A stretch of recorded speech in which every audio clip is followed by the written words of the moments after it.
everyone? My name is Jamon McKinney, or you can just call me Juice because that is my nickname. Welcome everyone to the Juice Alert. If you have not subscribed to the Juice Alert already, be sure to do that right about now. You will not regret it. You can find me, of course, on YouTube as well as podcasting platforms. That includes Spotify, Apple Podcasts, Google Podcasts, all that great stuff. If you want to follow me on social media, you can do that as well. Links to all my social media accounts are in the description of this episode. Also, if you're watching on YouTube, be sure to smash that like button right about now. Definitely helps me out. Also, if you're listening on podcasting platforms, consider leaving me a good rating and review. It definitely helps me out right here. I have a special guest with me. He's a good friend from my college. I go to the University of Toledo, so he goes to the University of Toledo as well. His name is Caleb Gill. He's a New York Jets fan, and we're going to be talking about everything New York Jets football today. So, Caleb, thank you for joining the show. How you doing today, man? First of all, thank you for having me on the show or podcast.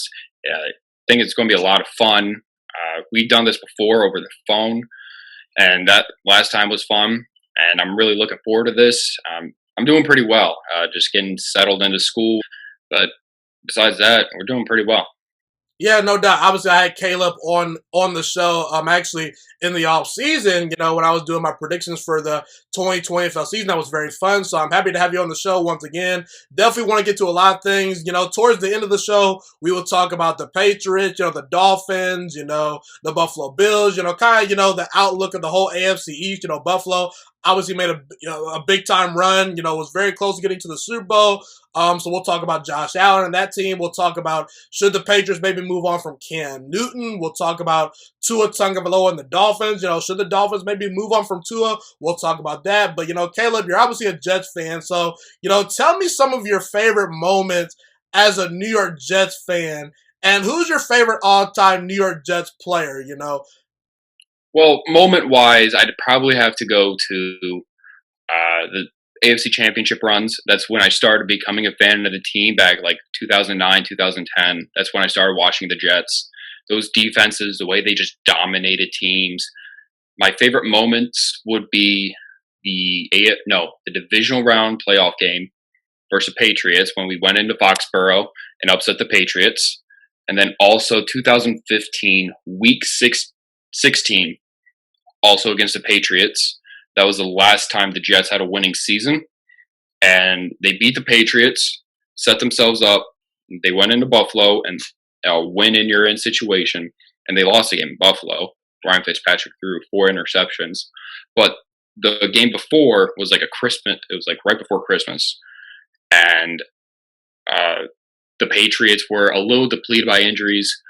But Brandon Marshall had a fantastic touchdown catch, and then Eric Decker caught the game winner in overtime. I'll forever remember that moment.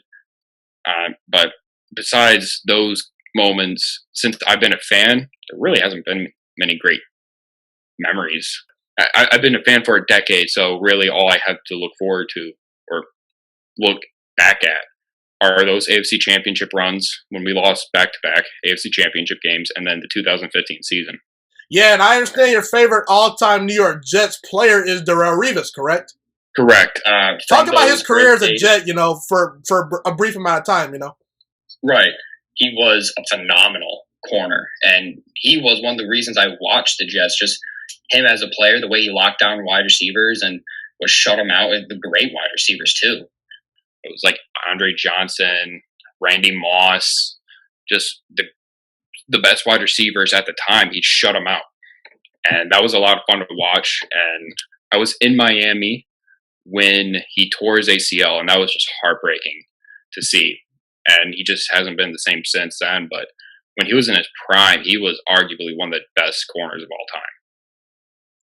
No doubt, no doubt. Now, have you been to any New York Jets games? And if you have, tell us about some of your favorite experiences, at live New York Jets games in person. Well, like I mentioned going down to Miami to watch a Jets game in Miami when Revis tore his ACL.